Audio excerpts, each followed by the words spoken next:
Welcome to Grid Singularity's Energy Community Simulation Engine. Grid Singularity is building energy exchanges for peer-to-peer energy trading, and this interface allows users to simulate what energy trading would look like in their own local energy market. To start, we can see all of the simulations running worldwide. Each dot represents one simulation, and they're color-coded based on whether they have net consumption or production. The blue colored communities are ones that are neutral or the simulation hasn't been run yet.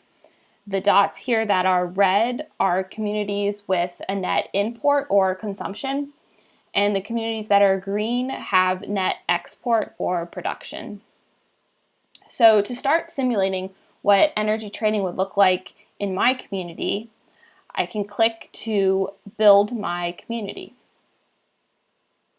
And this zooms me into Germany on the map, which is where our company is located in Berlin. And to actually find my house, I can type in my address into the Build Your Community bar at the bottom. So I live at Schinkenstrasse 20.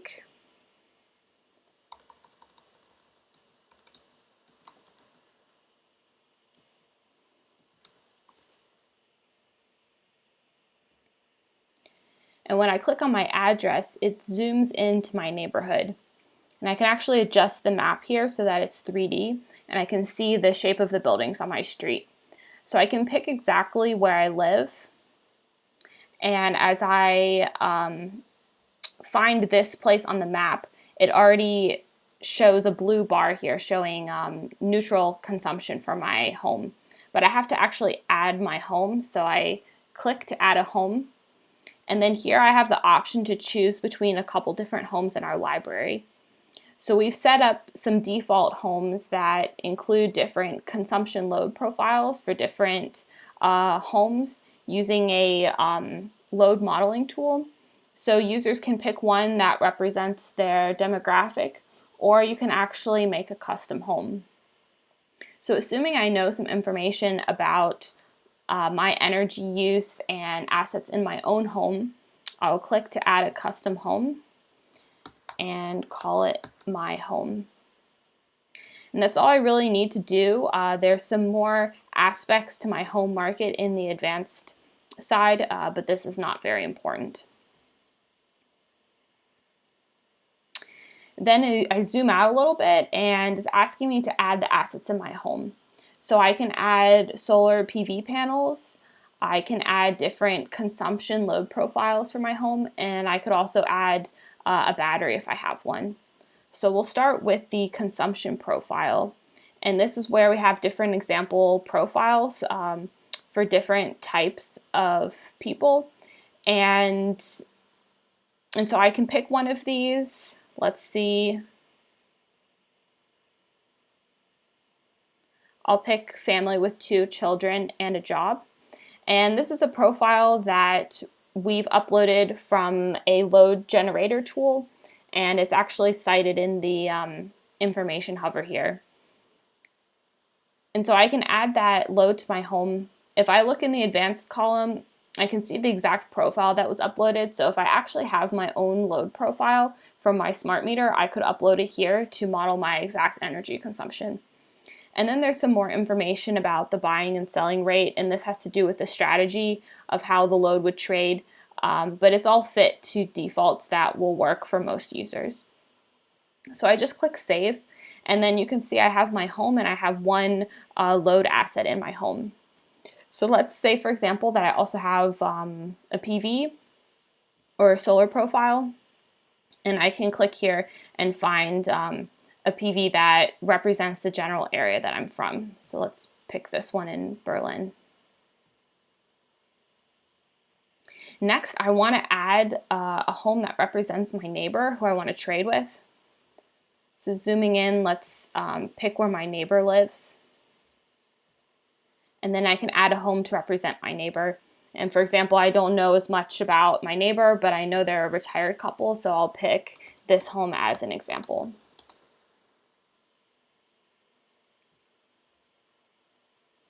And next, the simulation is going to ask me to name my community. So I'll type in Berlin community, and that's basically the name of my simulation in my community. I can change the currency based on my location and also the length of my simulation. And then at the bottom, it's just asking me if I want to show my community on the map. And in this case, it won't show the specific addresses of my homes, but just in the initial view that you saw, it shows the general location that my community is in Berlin. So I click save, and then I am prompted to create an account.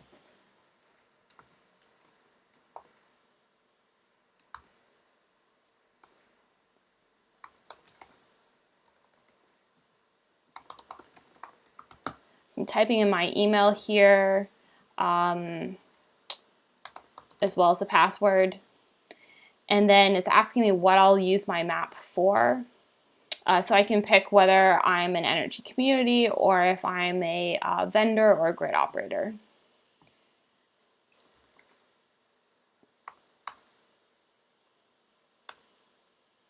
See if this works. And then I need to accept the terms and conditions.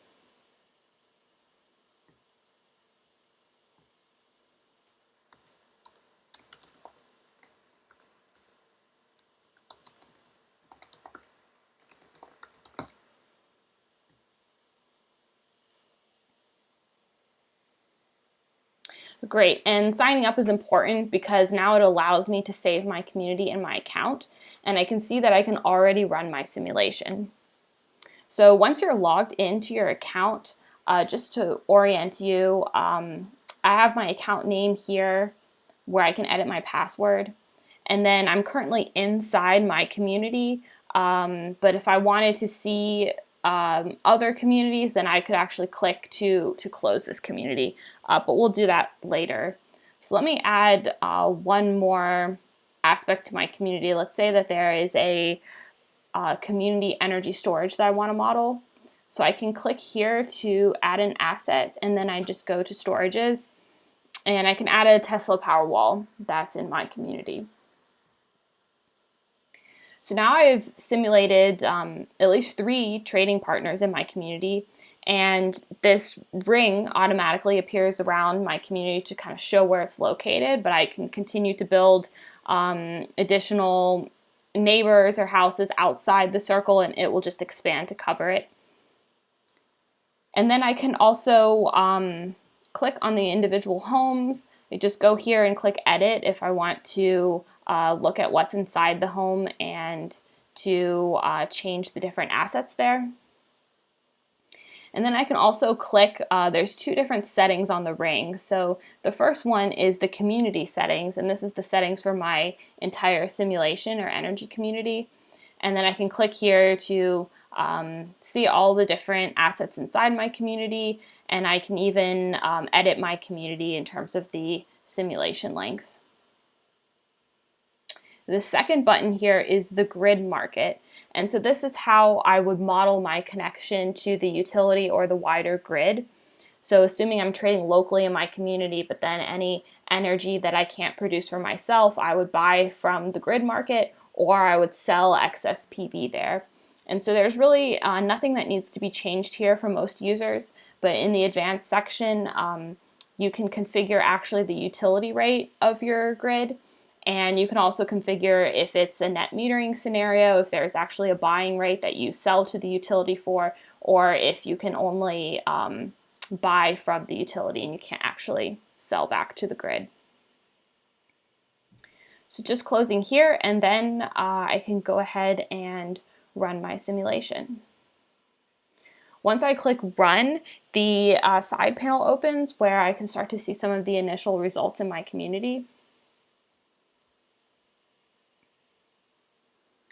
And so we can see some of the results are already coming in this little community box, and it's showing me the price that my community is trading at and the net energy. And this circle is red because right now I have my net energy is positive and I'm consuming more than I'm producing. And then on the sidebar we have a brief summary of the different assets in the community. Then we also have the bills and traded energy. So if I go to the total here, I can see the net energy for each of my homes. So my home is actually, this one is actually producing, has net production, and then my neighbor has net consumption. And then the grid market is net selling to the community. We also have the self-sufficiency and self-consumption numbers, and then also the trade profile of my community. And these results can actually be expanded to see them a little bit bigger if that's needed.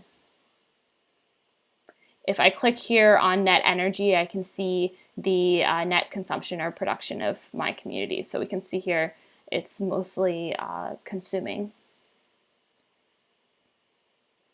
We also have a summary graph where we can look at the prices and net energy, which is similar to this information here. And then also a graph of the average minimum and maximum prices. And then this final graph looks at the cumulative trades in the community. So basically, who is trading with who.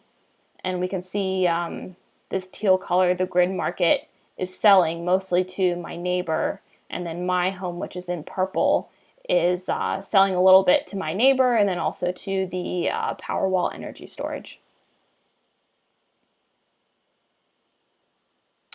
Now that my simulation is finished, I have the chance to go to the next step.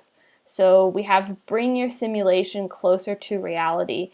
And the goal here is for users to simulate what the benefits are to trading with their neighbor. You know, are they going to ultimately make a profit? Are they going to, what additional assets do they need to add to their community to make it more sustainable and to facilitate better local trading?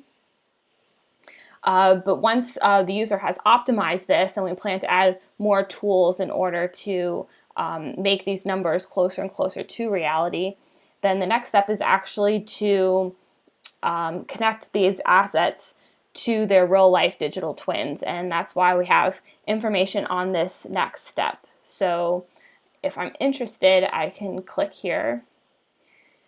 And then we have an educational page about how to bring your simulation closer to reality. And so the goal here is to first simulate your community. This is done.